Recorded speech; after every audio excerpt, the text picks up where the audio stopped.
что Российская Федерация, начиная с 2008 года, когда она фактически совершила агрессию против государства Грузия, м, системно, я думаю, даже умышленно пытается поменять мировой порядок и является таким, как, не могу сейчас вспомнить, кто из политиков мировых говорил, мировым хулиганом. И когда взрослые приходят и смотрят на этого не совсем адекватного подростка, который, кстати, имеет ядерное оружие на минуточку, и достаточно, действительно, как вы сказали, милитаризированная страна, они вот думают, что делать. Ну, как бы, ну, может быть, переболеет, успокоится. Мы видим, что на протяжении этих уже более чем 12 лет никто не собирается успокаиваться, даже наоборот.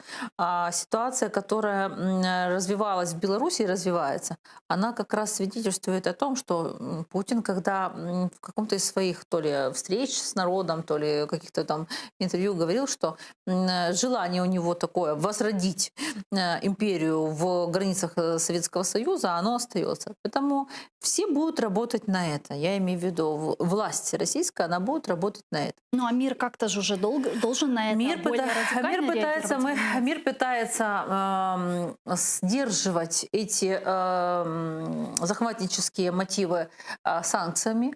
Как бы там ни было, они имеют такой стремучий характер, да, вот такой сдерживающий характер.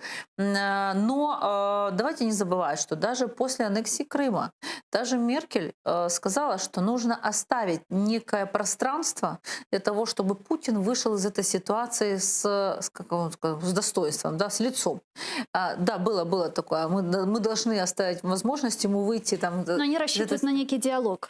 Они не могут не рассчитывать. Давайте не забывать, что все-таки миром правят экономические интересы. И экономический интерес Европы и Российской Федерации — это энергоресурсы. Да, но И это рынок сбыта. Но на такой диалог рассчитывали с Гитлером. А чем Да, это все закончилось? вот История я, ничему не учит? я думаю, что просто многие мировые политики думают, что все-таки могут найти те точки соприкосновения, когда с российскими властями можно договариваться. У нас есть пример, когда российская и турецкая стороны между собой просто порвали отношения после событий определенных, а потом они все-таки опять как бы в неком диалоге Да, слились. там было много критических моментов, а потом это как-то все сводилось на Да, нет. И да, опять... но давайте не забывать, что эти критические моменты стоили десятков жизней. Да. Поэтому тут такой, никто, знаете, как я говорю, в дворцовых переворотах никто же количество жертв не считает.